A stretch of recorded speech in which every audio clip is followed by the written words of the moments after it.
जी, मैंने अपनी स्टार्टिंग की पढ़ाई पठानकोट से की थी। मेरा बर्थ प्लेस पठानकोट है। मेरी पढ़ाई पठानकोट में हुई। उसके बाद मैं 11वीं और 12वीं चंडीगढ़ से की मैंने, इम्पैक्ट इंस्टीट्यूट। वहाँ से मैं नेशनल डिफेंस एकेडमी में फ़र्स्ट अटेम्प्ट में क्लियर किया मैंने।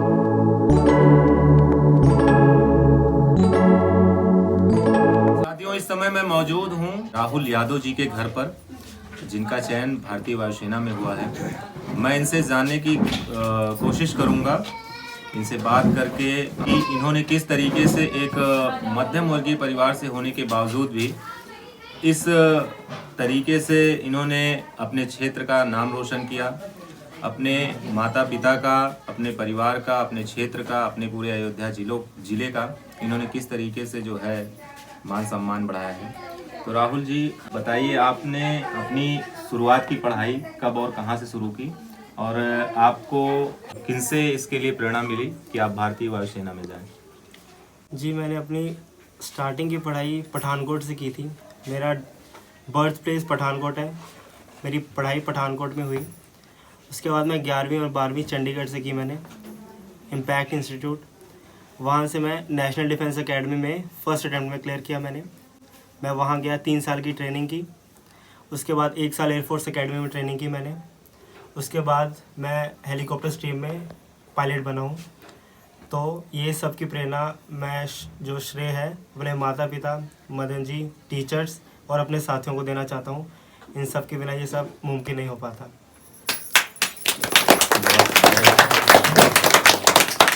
तो आपका चयन पूरे भारत में कितने बच्चों के बीच में हुआ है और इसका प्रोसेस क्या रहा, कुछ संक्षेप में बताइए।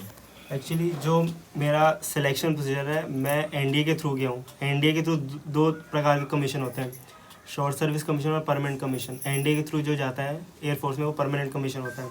तो मेरा परमानेंट कमीशन है। मैं एनडीए में गया 2017 में। मेरी एज 17.5 थी और उसके लिए टोटल मेरे टाइम पे जो थे, लगभग पूरे देश में से 350 बच्चों का चयन हुआ नेशनल डिफेंस एकेडमी के लिए। तो कितने बच्चों ने जो है इसमें पार्टिसिपेट किया था? अप्रोक्स, मतलब कि जो अगर मैं स्टार्टिंग से देखूँ लिखित परीक्षा से, तो लगभग 6 लाख के आसपास लोग अपेयर होते हैं। 6 लाख? जी।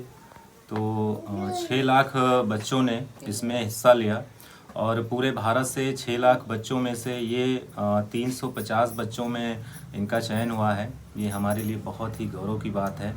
और मैं जितने भी हमारे साथी हैं जो हमें सुन पा रहे हैं, उनसे बस यही निवेदन करना चाहूँगा कि आप सब के लिए ये एक बहुत ही प्रेरणा की बात है। तो आप पठानकोट कैसे पहुँचे? आपका बर्थ प्लेस, इसके पीछे का क्या मतलब राज है? एक्चुअली मेरे पापा की जन्मभूमि यही है, अयोध्या, बट वो काम करने के लिए पठानकोट में गए। पठानकोट। तो मेरा बर्थ प्लेस इस पठानकोट ओनली। तो पठानकोट में इनके पिताजी वहाँ पर काम करते थे, और शायद अभी भी करते हैं। नहीं, अब सब यहाँ आ गए। अभी इनकी फैमिली यहाँ आ गई है, और पठानकोट में इनके पिताजी काम करते थे। एक मध्यम वर्गीय परिवार होने के नाते इंसान को अपना परिवार छोड़ना पड़ता है, अपना देश तक छोड़ना पड़ता है। बहुत सारे लोग अपने देश से भी बाहर पैसे के लिए ही जाते हैं। तो इनके पिताजी पठानकोट थे, वहीं पर इनका जन्म हुआ। शुरुआती शिक्षा दीक्षा भी उन्होंने वहीं पर प्राप्त की। उसके बाद में 1 साल के लिए लगभग ये यहाँ पर फैज़ आम में भी पढ़े। फिर उसके बाद में आप पठानकोट चले गए? जी।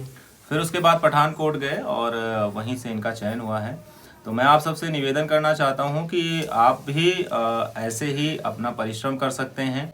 अपने क्षेत्र के बच्चों को जो कि आजकल सिर्फ मोबाइल की ही दुनिया तक सीमित हैं, उनको फिजिकल एक्टिविटी, शारीरिक शिक्षा दे सकते हैं, थोड़ी सी उनको राय दे सकते हैं, जिससे वो अपने क्षेत्र का, अपने परिवार का नाम रोशन करें। और कुछ कहना चाहेंगे आज के युवाओं के लिए आप? जो भी काम करो दिल लगा के करो, और सब कुछ सही हो जाएगा, बस मेहनत करते रहो। तो आप भारत के लिए इतना बड़ा गौरव हैं, और भारतीय सेना में शामिल हुए हैं, कैसा महसूस कर रहे हैं आप? मुझे तो बहुत गर्व महसूस हो रहा है, ताकि मैं भारतीय वायुसेना का एक हिस्सा हूँ। मुझे बताते हुए बहुत गर्व महसूस हो रहा है। अपने माता पिता के लिए आप क्या कहना चाहेंगे? इनके सपोर्ट के बिना तो ये पॉसिबल ही नहीं हो पाता, सबसे बड़ी बात। तो अगर ये नहीं होते तो मैं आज यहाँ नहीं होता। बहुत बहुत बधाई आपको पुनः राहुल जी, और मैं आशा करता हूँ कि आपसे हमारे क्षेत्र के लोग और जो हमें सुन रहे हैं जहाँ भी, वो प्रेरणा लेंगे और प्रयास करेंगे कि एक अच्छे तरीके से अपने भविष्य को संवारा जाए और इस देश के काम आया जाए। आप सबको पुनः बहुत बहुत धन्यवाद। आप सबको राहुल जी की बातों से कुछ प्रेरणा मिली हो तो इनकी बातों को आप सब आगे पहुंचाएं। बहुत बहुत धन्यवाद।